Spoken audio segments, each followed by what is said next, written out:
Coming off a 1-0-1 weekend against number 15 UMass. Successful weekend. Jake Percival, 2 goals Saturday. Tyler Muslik's hockey's goalie of the week. Just want to get your thoughts coming up on another Hockey East battle against Vermont. Yeah, it was certainly. I thought the way we finished the weekend was, positive for us as a team. I liked.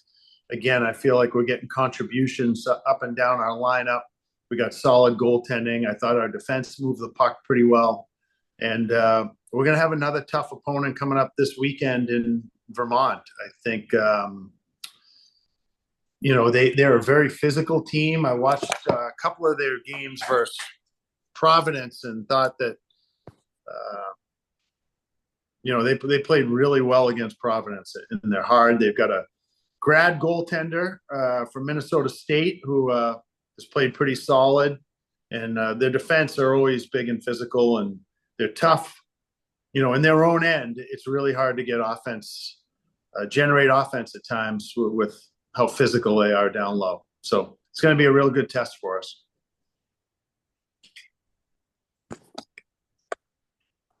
Awesome. We'll open it up for questions. Who wants to start us off? Joe, go ahead. Yeah, I'm the prototypical leadoff hitter, fat and slow. Cav, what do you like best? Are you the Glaber? You're the Glaber Torres of this group? Yeah. I run to the wrong base and I make base running cramp errors. So, what do you like best about how has your team improved the most from the beginning of preseason till now?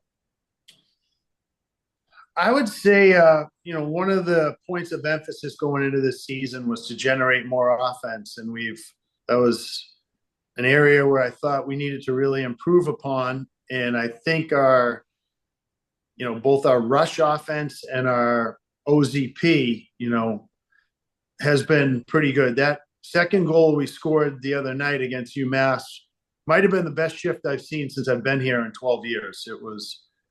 We were able to get a full line change. We were able to control the puck the whole time, have multiple shots, and then it eventually ended up into a goal because, the UMass defenders were so tired. What makes Jake a good penalty killer? He has great anticipation, and he has an excellent stick. I think sometimes defenders don't realize how quick his stick is and how quick he gets on you. And that's what he did the other night. He was able to just strip that defender. And on the power play, when they were on the power play, he stripped them, and he was the last line of defense and had a breakaway, and he finished. Is Spets close to coming back? He practiced yesterday. He was in Red Cross. He didn't go through contact, but we'll see how he, feels today. But he's probably 50-50 for the weekend, I would say. Thanks, Cav. Yeah. I'm on a meeting. Randy, we'll jump over to you. Sorry, my dad is knocking at the door right now. Hold on a second. I think he and mom are going to vote, and they want to know if I'm going. Okay. Sorry. He literally just comes right in the middle of meetings all the time. I apologize. He's the best though. Okay.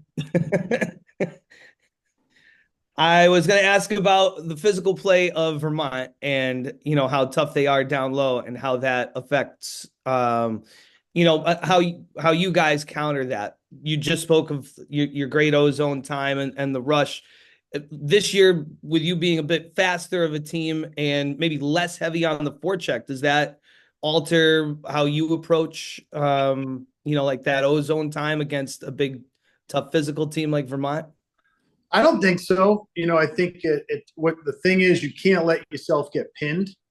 You can't let the puck stop moving. Once the puck stops moving and then there's a scrum, those are tough situations to get out of. So I think, our game plan would be against any team we play that's really big and physical down low is you just got to keep the puck moving. Don't let it get stalled. When it gets stalled, it's much tougher to get it into areas where you can score goals. Muslik winning goalie of the week and doing what he did this weekend. I know you had mentioned in the preseason that you thought his best hockey was ahead of him. When he has a weekend like he does, maybe tell us what you how he's feeling after, and like what his obviously he came up huge. Like how's he build off of that? Yeah, I think he's a very good goaltender. He's been around a long time, and he's a national development team goaltender. So he's played in a lot of big games. The thing I like about him, he's very composed, and he's always trying to get better. So I don't think he's resting on his laurels. He practiced hard yesterday, and he's working on different things with our goaltending coach, Vince Stiletti. So he'll just keep trying to improve, Randy. That's all I'm trying to ask of all these players. That's it for me. Thanks. Dan, we'll jump over to you. Thanks. This is the first weekend that Philip Sitar can play. Just how has he looked during practice during this first month where he hasn't been able to get into game action? Yeah, he's looked very good. Now it's still hard to tell. It'll be different. Playing in Hockey East games is a lot different than playing in practice. So it'll be interesting, but he's a very good player. He's a 200-foot player, and I think he's certainly going to add some depth to our lineup. Is it too early to know if he's going to be in the lineup this weekend? Yeah, we haven't really decided that yet, but I definitely see him playing a game this weekend. It's got to be tough to find him a spot in the lineup because it's not like you've had any weak links up top. Just how happy have you been with the depth among the forwards? Yeah, it's a great problem to have. I'd rather have too many players than too few players. So, and as I said, as long as we can keep rolling 4 lines and I don't feel like there's a weak link, I think that'll be a strength of our team when you can wear teams down when you're playing that way. Natalie, we'll go over to you. Thank you. Good morning, Coach. How's it going? Good morning, Natalie. I'm great. You? I'm good, thank you. Someone I wanted to ask you about was Kai-Jan Varia. I feel like, was that his 5th or 6th assist on Saturday night? I feel like he plays a mature game for being a first year, but do you see him kind of developing into a goal scorer from what he's shown you, or what do you see from his style? He's very offensively gifted. I don't know if he's going to be a premier goal scorer for us as a defenseman, but he creates a lot of offense. I think the thing I like most about him, Natalie, is, was it the night before? Well, he turned a puck over for a breakaway, but he doesn't lose his confidence. He learns from it and says that wasn't a very smart play, but he doesn't lose his confidence, and he's not afraid at that blue line to move the puck or cycle down low, de-roll down the wall. He's just very creative offensively. He's good at getting pucks to the net, and we're excited to have him, and I'm looking forward to watching him mature over the season. Is he kind of a quiet kid in the locker room, or is he loud in the action with all the guys? Yeah, he's not really quiet. He's very vocal. He's a vocal kid. He brings a ton of energy. We've got a bunch of those guys. Jake Richard is very similar. John Spess can be vocal on the ice. So we have some guys. Tabor Heaslip's a very vocal guy, and I like it. Brings energy to our locker room. Yeah. It seemed like you had a lot of energy on the bench. I guess in terms of Percival, we talked to him after the game on Saturday, and he mentioned, he might not have had his best game Friday night, but you and he met, and he had a second chance to go out there and to make things right for himself. And he did. So what does that say about his maturity and resilience as a player? It says a lot, because I don't think his freshman year he would have been able to do that. And he and I did have a good meeting, and the best part of those where I can say his maturation process has come a long way is when we sat down and had the meeting. He wasn't defensive. We watched things together. We agreed on different things, where he needed to be better. And I loved how he implemented that into his game on Saturday night and learned from some of the mistakes he made Friday. So I think none of us are perfect. We're all going to make mistakes, but acknowledging them and not getting defensive about them is a great sign of maturity. And in turn, he kind of commented on the fact that in doing so, in meeting with you and then having the chance to go back out, that helps him develop confidence as a player too. And Sure.